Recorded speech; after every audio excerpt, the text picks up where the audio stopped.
Assalamualaikum warahmatullahi wabarakatuh.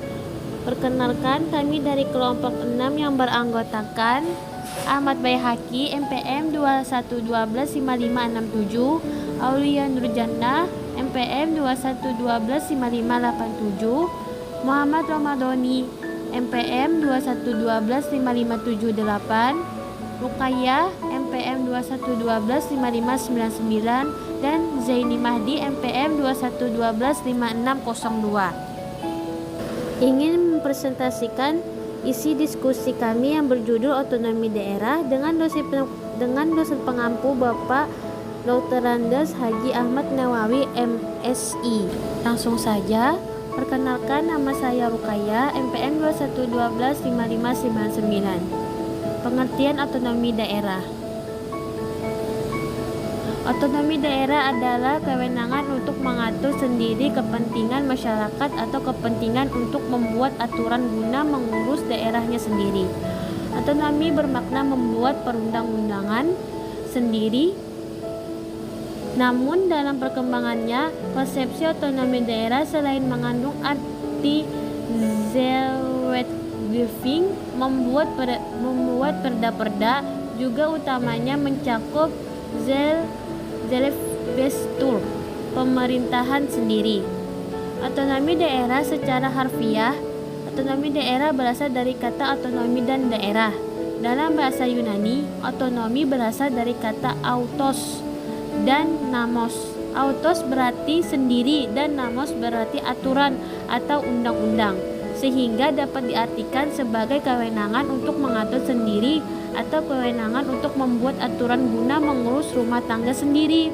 Sedangkan daerah adalah kesatuan masyarakat hukum yang mempunyai batas-batas wilayah, sehingga otonomi daerah dapat diartikan sebagai hak wewenang dan kewajiban daerah otonom untuk mengatur dan mengurus sendiri urusan pemerintahan dan kepentingan masyarakat setempat sesuai dengan peraturan perundang-undangan. Indonesia merupakan salah satu negara yang memakai suatu sistem otonomi daerah dalam pelaksanaan pemerintahannya. Pelaksanaan otonomi daerah sudah dimulai sejak tahun 1999 yang diharapkan bisa membantu serta mempermudah dalam berbagai suatu urusan penyelenggaraan negara. Dengan adanya sebuah otonomi daerah, daerah mempunyai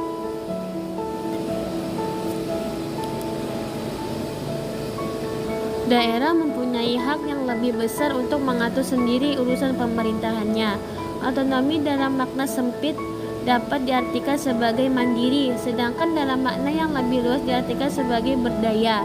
Otonomi daerah dengan demikian berarti kemandirian suatu daerah dalam kaitan pembuatan dan pengambilan keputusan mengenai kepentingan daerahnya sendiri. Jika daerah sudah mampu mencapai kondisi tersebut, maka daerah dapat dikatakan sudah berdaya untuk melakukan apa saja secara mandiri tanpa tekanan dari luar, internal intervention. Sekian dari penjelasan saya, selanjutnya akan dijelaskan oleh rekan saya. Perkenalkan, nama saya Zaini Mahdi dengan NPM 21125602. Di sini saya akan melanjutkan presentasi dari rekan saya. Dasar hukum dan landasan teori otonomi daerah. Pemberlakuan sistem otonomi daerah merupakan amanat yang diberikan oleh Undang-Undang Dasar Negara Republik Indonesia tahun 1945, OOD 1945. Amandemen kedua tahun 2000 untuk dilaksanakan berdasarkan undang-undang yang dibentuk khusus untuk mengatur pemerintahan daerah. Undang-Undang Dasar 1945 pasca amandemen itu mencantumkan permasalahan pemerintahan daerah dalam bab 6, yaitu pasal 18, pasal 18A dan pasal 18B. Sistem otonomi daerah sendiri tertulis secara umum dalam pasal 18 untuk diatur lebih lanjut oleh undang-undang. Pasal 18 ayat 2 menyebutkan pemerintah daerah, provinsi, daerah kabupaten, dan kota mengatur dan mengurus sendiri urusan pemerintahan. Menurut asas otonomi dan tugas pembantuan, selanjutnya pada ayat 5 tertulis, pemerintahan daerah menjalankan otonomi seluas-luasnya, kecuali urusan pemerintahan yang oleh undang-undang ditentukan sebagai urusan pemerintah pusat. Dan ayat 6 pasal yang sama menyatakan pemerintahan daerah berhak menetapkan peraturan daerah dan peraturan-peraturan lain untuk melaksanakan otonomi dan tugas pembantuan. Secara khusus, pemerintahan daerah diatur dalam Undang-Undang Nomor 22 Tahun 1999 tentang pemerintahan daerah. Namun, karena dianggap tidak sesuai lagi dengan perkembangan keadaan, ketatanegaraan, dan tuntutan penyelenggaraan otonomi daerah, maka aturan baru pun dibentuk untuk menggantikannya. Pada 15 Oktober 2004, Presiden Megawati Soekarno Putri mengesahkan Undang-Undang Nomor 32 Tahun 2004 tentang Pemerintahan Daerah. Undang-Undang Nomor 32 Tahun 2004 tentang Pemerintahan Daerah UU Nomor 32 Tahun 2004 memberikan definisi otonomi daerah sebagai berikut. Otonomi daerah adalah hak, wewenang, dan kewajiban daerah otonom untuk mengatur dan mengurus sendiri urusan pemerintahan dan kepentingan masyarakat setempat sesuai dengan peraturan perundang-undangan. Manfaat otonomi daerah dalam pembangunan. 1. Otonomi daerah bisa disesuaikan dengan pemerintah daerah. 2. Mempersingkat jalur birokrasi. 3. Penetrasi yang lebih baik di daerah terpencil. 4. Meningkatkan kelembagaan dalam masyarakat. Dampak otonomi daerah. Dampak positif otonomi daerah: 1. Budaya lebih berkembang. 2. Pertahanan dan keamanan. 3. Potensi daerah berkembang. 4. Kewenangan daerah atas kebijakan tertentu. 5. Kewenangan daerah atas kebijakan tertentu. 6. Mudah mengelola sumber daya. 7. Efisiensi waktu. 8. Efisiensi biaya. 9. Desentralisasi kekuasaan. 10. Meningkatkan kualitas layanan publik. 11. Meningkatkan kesejahteraan. Dan 12. Pemerataan pembangunan. Pelaksanaan otonomi daerah di Indonesia. Otonomi daerah di Indonesia telah ada sejak tahun 1903 yang terbagi ke dalam 3, yaitu 1. Masa penjajahan Belanda, 2. Masa penjajahan Jepang, 3. Masa Indonesia Merdeka. Dalam kurun waktu itu, perubahan situasi politik telah mewarnai perubahan prinsip pemberian otonomi kepada daerah. Dari sejak ada sampai sekarang, otonomi daerah di Indonesia mengalami perubahan mengikuti irama tarik-menarik kewenangan pusat daerah. Otonomi daerah kadang membesar dan kadang juga mengecil. Itulah pasang surut otonomi daerah yang telah dan mungkin akan terus berlangsung di NKRI. Makna otonomi dalam suatu negara kesatuan sebagai wewenang yang diberikan kepada daerah untuk mengurus rumah tangganya sendiri tidak dapat dipahami secara sempit sebagai pemberian kebebasan tak berbatas kepada suatu daerah untuk melaksanakan fungsi pemerintahnya sesuai dengan kehendak rakyat dengan mengabaikan kepentingan nasional secara komprehensif. Ulun Ahmad Baihaqi, NPM 21125567. Di era pemerintahan Orde Baru, kita mengenal Undang-Undang Nomor 5 Tahun 1974 yang menegaskan bahwa otonomi daerah dititik beratkan pada daerah tingkat 2. Selanjutnya, pasal 11 Undang-Undang ini menyebutkan bahwa pelaksanaan otonomi dengan titik berat pada daerah tingkat 2 dilaksanakan dengan memuat 3 aspek utama.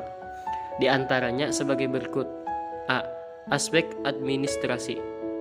Aspek administrasi merujuk pada pemerataan dan efisiensi dalam penyelenggaraan pemerintahan dan pembangunan daerah.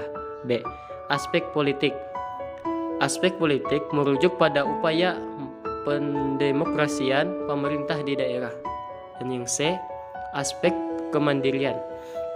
Aspek kemandirian dimaksudkan agar daerah mampu mandiri, khususnya dalam melaksanakan urusan rumah tangganya, sehingga pemerintah daerah dituntut untuk menciptakan kondisi di mana masyarakat ikut berperan serta kreatif dan inovatif dalam pembangunan daerah.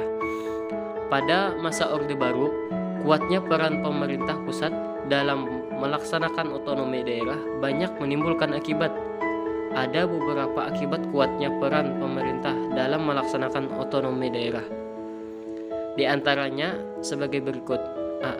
Pembangunan yang dilakukan gagal menangkap aspirasi, potensi, dan kebutuhan masyarakat di daerah. Hal ini terjadi karena kuatnya dominasi pemerintah pusat, sehingga para pengambil keputusan gagal memahami aspirasi dan dinamika yang berkembang di tingkat grassroots. Sentralisme pembangunan telah menciptakan ketergantungan daerah terhadap pusat, terutama dalam hal pembiayaan proyek-proyek pembangunan yang dilakukan oleh pemerintah. Setidaknya ada 4 faktor yang membuat daerah sangat tergantung pada pusat menyangkut pembiayaan proyek-proyek pembangunan. Di antaranya sebagai berikut.